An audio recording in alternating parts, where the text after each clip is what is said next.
Welcome to a new season of Coffee and Whiskey with Ivy.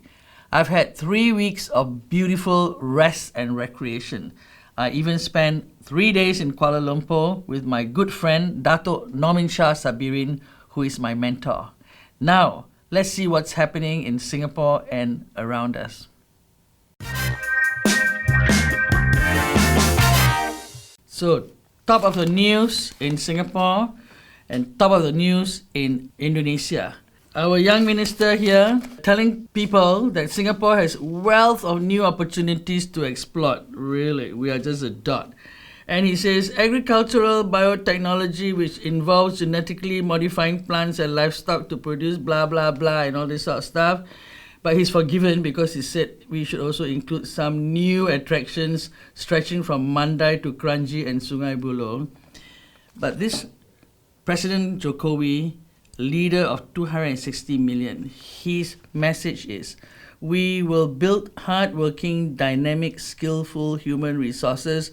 He will improve infrastructure to connect people to tourist places, etc.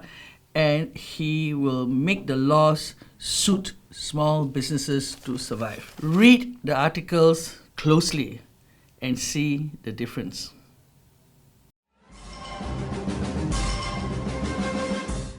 Former Chief Justice Chan Sek Keong calls for review of Section 377A, says law is outdated.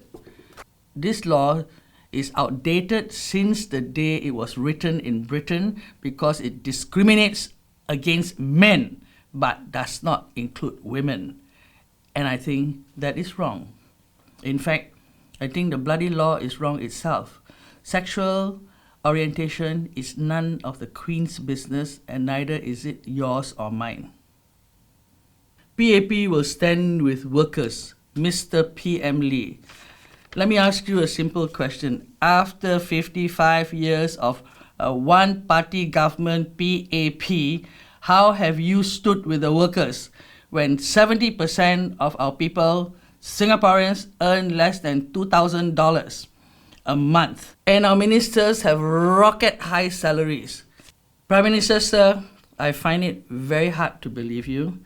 This is one good, genuine and kind soul. Minister Desmond Lim, he's only 43 years old, so our country has a lot of hope. Why do I say that? This is a guy who says, if a person points out such issues in society to push for things to be done, I think I'm thankful. If it is to alert social services, charities and government to do something, I say thank you. If it is to advocate for a review of policies, I appreciate that. Many of those who highlight the underprivileged in our midst are good-hearted people. Sumiko Tan also pointed out a special asset of this minister. She said, I requested for lunch through his press secretary and she comes back to say he's agreed. I later get an email from Mr. Lee to arrange a day and venue. I'm surprised because newsmakers usually leave such details to their PR people. This shows the genuineness of this minister. I think if our country continues to find such ministers, we will not have a problem. We will have a very, very good country. As this topic is very important about getting good ministers in place to run our country for the next 50 years, this will be our poll question. Do you agree with me and my views on Desmond Lee? Yes. Why? No. Why? The second question is, do you think there are others like him in cabinet? If yes, who are they? If no, then what are the types we have in cabinet? Reply to the link below so that we can be ready to get good people in Parliament.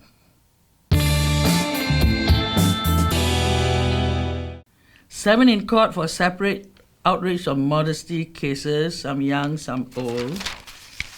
And this NUS lecturer, X now, jailed 40 weeks for molesting student. I read that he's not a Singaporean. He moved here from another country. Let's kick him out of our country We don't need more perverts to come from another country. We have enough of them here in Singapore.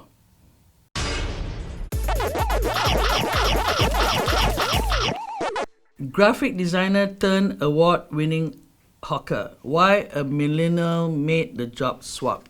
You know, this actually is heartening news for me because these are young people who believe in hard work and they are actually doing a business for the future. The food business is always a good business for the future, especially when it's wholesome heritage food and not plastic food. Double standards in how People's Association and grassroots groups operate in opposition wards. You know, the HDB should run all HDB estates. It's a humongous machinery. They have enough people to do that job properly. And all the private estates and all should have something like, in the old days, Public Works Department, you know, the government runs everything.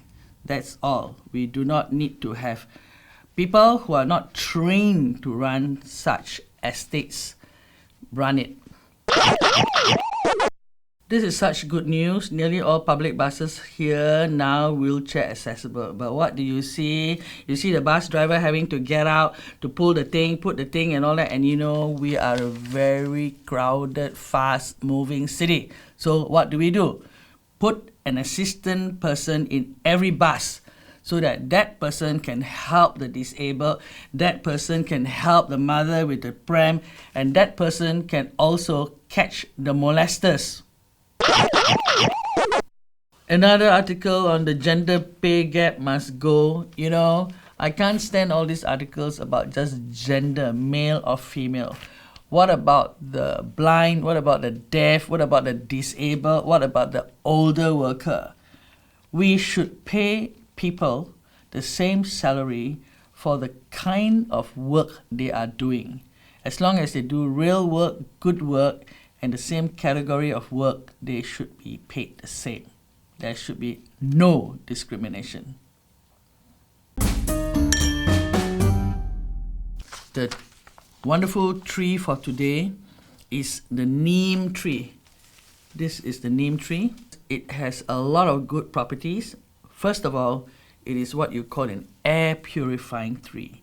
It has antioxidants, it's got anti-inflammatory, a lot of it, you can read all about it. And when we were young and have chicken pox, they put these leaves on the bed so you lie on it and you don't scratch. So it's good for your skin. When my puppies have skin issues, I boil the leaves and soak them in the water. And I believe that every morning, if you pluck this very red part of the leaf and you eat it,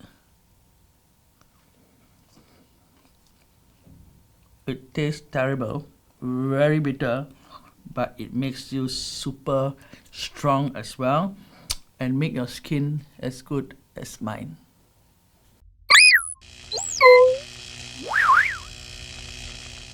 Thank you for watching this episode of Coffee and Whiskey with Ivy. I'm so happy to be here for you, but remember, please subscribe so that you can keep track of my adventures in life.